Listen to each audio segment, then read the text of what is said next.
नमस्कार, खबरों की खबर में आपका स्वागत है। अमेरिका के राष्ट्रपति डोनाल्ड ट्रंप के ऊपर बहुत बड़ी मुसीबत आ गई है। पूरी दुनिया को वो टैरिफ का खौफ दिखा रहे हैं, लेकिन अमेरिका के अंदर अदालत का डंडा चल गया है। यकीन मानिए, अभी तो फिलहाल कुछ पेच फंसे हुए हैं, लेकिन अमेरिका के लीगल एक्सपर्ट्स, वहां की मीडिया में जो खबरें आ रही है उससे ऐसा लग रहा है कि सारी हेकड़ी निकल जाएगी डोनाल्ड ट्रंप की, क्योंकि ये जो फैसले ले रहे हैं उसे कोर्ट्स के द्वारा अनकॉन्स्टिट्यूशनल बताया जा रहा है, मतलब इलीगल तरीके से। इस कहानी को समझना जरूरी है और हिंदुस्तान और प्रधानमंत्री मोदी शायद इस चीज को समझ चुके हैं, इसलिए ट्रेड डील करने में विलंब कर रहे हैं। क्योंकि उनको मालूम है कि अमेरिका का राष्ट्रपति हो, हिंदुस्तान का प्रधानमंत्री हो, या फिर किसी भी दुनिया के डेमोक्रेटिक सेटअप का हेड ऑफ स्टेट या हेड ऑफ गवर्नमेंट हो, वो संविधान के मुताबिक ही फैसले ले सकता है। ऐसे डेमोक्रेसीज के अंदर चेक्स एंड बैलेंस के भी सिस्टम होते हैं और अपनी मनमर्जी से, अपनी सनक पे कोई नीतियां निर्धारित नहीं कर सकता है। और यही संविधान अमेरिका का कह रहा है और लोग वहां कोर्ट में गए हैं, कोर्ट के कुछ लोअर कोर्ट्स के फैसले भी आ गए हैं। बड़ी इंटरेस्टिंग डिबेट चल रही है और तमाम लीगल एक्सपर्ट्स ये बता रहे हैं कि डोनाल्ड ट्रंप ने जो अपने मन से ये टैरिफ लगाना शुरू किया है, इससे जस्टिफाई नहीं किया जा सकता, मतलब गैर संवैधानिक है। और सबसे बड़ी चीज, वो लोग जो इससे क्षुब्ध हुए हैं, जिनको नुकसान हो रहा है, जो इंपोर्टर्स हैं, जो हिंदुस्तान से सामान, चाइना से सामान, दूसरे देशों से सामान अमेरिका लेकर के आते हैं, उनको पैसे भरने पड़ रहे हैं। और अंततोगत्वा ये जो टैरिफ अगर ट्रेड के ऊपर लग रहा है तो आखिर में उसको पे कौन करेगा? लास्ट यूजर, जो एंड यूजर है, जो आम पब्लिक है। ये चीजें महंगी होगी टैरिफ की वजह से, आखिर में तो पैसा पब्लिक को ही देना पड़ेगा। इसलिए मामला कोर्ट में गया है और इसे समझना जरूरी है, कहां कहां एक कोर्ट में क्या क्या फैसले हुए हैं, क्यों अभी भी डोनाल्ड ट्रंप अपने टैरिफ की नीति को आगे बढ़ाने में कामयाब हुए हैं, कब रुकेगा, कितना नुकसान होगा और ट्रंप के जेब से कितना वापस करना पड़ेगा, ये सारी चीजों को समझना जरूरी है। Donald Trump imposed aggressive import tariff on China, Europe, India and other nations, citing a national emergency under the International Emergency Economic Powers Act, IEEPA.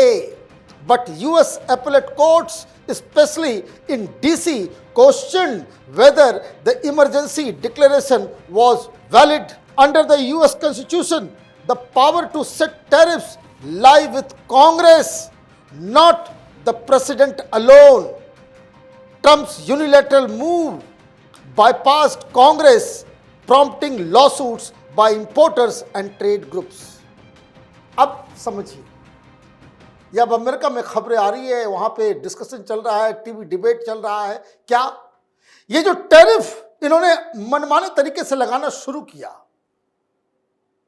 इनके पास अकेला अधिकार नहीं है। ये टैरिफ का कानून वहां के कांग्रेस और प्रेसिडेंट मिलकर तय करेंगे। इन्होंने कांग्रेस से कोई सहमति नहीं ली है। ये मामला समझिए कि कितना ये जटिल होगा। तो फिर कैसे किया? उन्होंने नेशनल इमरजेंसी डिक्लेयर किया। अंडर ये जो कानून है, international emergency economic powers act, उसमें एक प्रावधान है नेशनल इमरजेंसी का, उसको इन्वोक किया। उनको ये कहा कि भाई ये नेशनल इमरजेंसी आ गई है। हिंदुस्तान की इकॉनमी को डेड बता रहे थे। दरअसल ये लगाने के पीछे कारण ही यही था कि अमेरिका की इकॉनमी डेड हो रही है और ये नेशनल इमरजेंसी हो गई है। इसलिए उस एक कानून के एक पहलू को उन्होंने उठाया और टैरिफ लगाना शुरू किया। इंपोर्टर्स और ट्रेड बिजनेसमैन ये लोग चले गए कोर्ट चले गए और वहां अपील किया कि भाई ये वहां कोर्ट ने पूछा, ये वॉशिंगटन डीसी के अंदर जो कोर्ट है उन्होंने पूछा कि भाई ये प्रेसिडेंट के पास ये अधिकार है या नहीं है। तो कई सारे केसेस हो रहे हैं, एक केस नहीं है, कई सारे केसेस। अब उसकी भी डिटेल देखते हैं। The most prominent case challenging the legality of the tariff is VOS selections versus Trump, filed in the US Court of International Trade. It ruled that Trump's tariff exceeded the authority and declared it unconstitutional. लीजिए, unconstitutional एक court ने already इसको declare कर दिया। कुछ लोग गए US court of international trade के अंदर, आप गूगल कीजिएगा VOS वर्सेस ट्रंप, तो आपको यह मालूम चलेगा कि लोअर कोर्ट ने इसे अनकॉन्स्टिट्यूशनल बताया कि नहीं भाई, प्रेसिडेंट के पास ये अधिकार नहीं है अपने मन से आप जो है टैरिफ जो है इतना परसेंट वहां उतना परसेंट वहां आप कर देंगे। लेकिन फिर क्या हुआ? फिर हुआ यह कि अगले ही दिन दूसरे कोर्ट से स्टे मिल गया।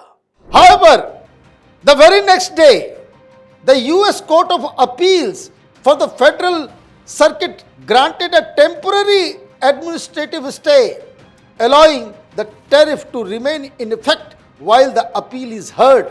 The appeal is being fast-tracked. Oral arguments begin in July 2025.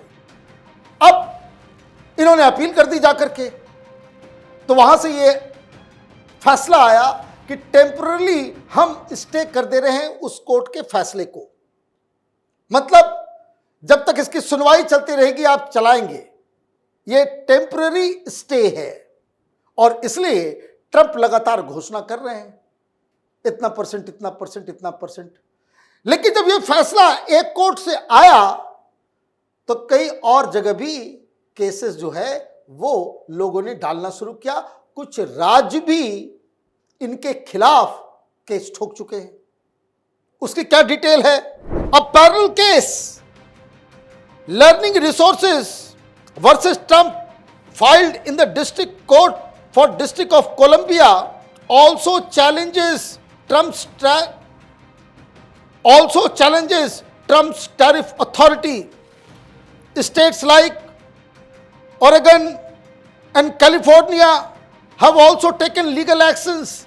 Several other cases involving Florida, Montana are being consolidated and are awaiting hearing in the Court of International Trade. लीजिए, भरमार हो गया, कई सारे राज्य भी आ गए, सारे चीजें। और जो लीगल एक्सपर्ट्स बता रहे हैं कि चूंकि क्लियर कट अधिकार नहीं है, क्या आप इस तरह का कानून अकेले अपने मन से ला सकते हैं? और जिस नेशनल इमरजेंसी का हवाला देकर के आपने ये पूरा अधिकार अपने हाथ में लिया है वो जस्टिफाइड नहीं है। एक कोर्ट का फैसला आ चुका है और कई सारे कोर्ट्स के अंदर डोनाल्ड ट्रंप के इस अथॉरिटी को कि आप अपने मन से टैरिफ लगा सकते हैं या नहीं, उसको चैलेंज किया जा रहा है। एक्सपर्ट्स क्या बता रहे हैं, क्या इसका रेमिफिकेशन होगा? As of now the tariff remains in effect due to temporary stage issued by appellate court, but these cases are progressing rapidly and will go up to US Supreme Court in the coming months. If the High Court upholds the lower court's finding, Trump's tariff could be permanently struck down and Trump might be forced to refund billions of duties collected from US importers and consumers. The outcome of these cases could reshape not only US trade policy but the very definition of executive power in times of economic emergency. तो इसका मतलब क्या हुआ कि ये Trump की मनमानी तभी तक चल रही है जब तक हाई कोर्ट का आदेश नहीं आया है, क्योंकि अभी बस आपको स्टे मिला हुआ है। लेकिन अगर हाई कोर्ट ने लोअर कोर्ट के उस फैसले को कि डोनाल्ड ट्रंप के पास अथॉरिटी नहीं है, ये जो फैसला आप अकेले मनमानी तरीके से नहीं ले सकते हैं, इसे अपहेल्ड कर दिया गया। मतलब हाई कोर्ट ने कह दिया कि नहीं, जो लोअर कोर्ट ने फैसला दिया कि अनकॉन्स्टिट्यूशनल तरीके से आपने ये फैसला लिया है, नेशनल इमरजेंसी कोई है नहीं और आपने खामखा इस तरीके का फैसला लिया है, तो इमीडिएटली परमानेंटली ये सारा टैरिफ का खेल डोनाल्ड ट्रंप का वो धाराशायी हो जाएगा, खत्म।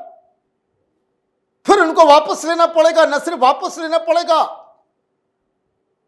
करीब $200 बिलियन जो अब तक आपने कंज्यूमर से, इंपोर्टर से, अलग अलग कंपनी से आपने टैरिफ के नाम पे जो इकट्ठा कर लिया है, उसको फिर वापस भी करना पड़ेगा।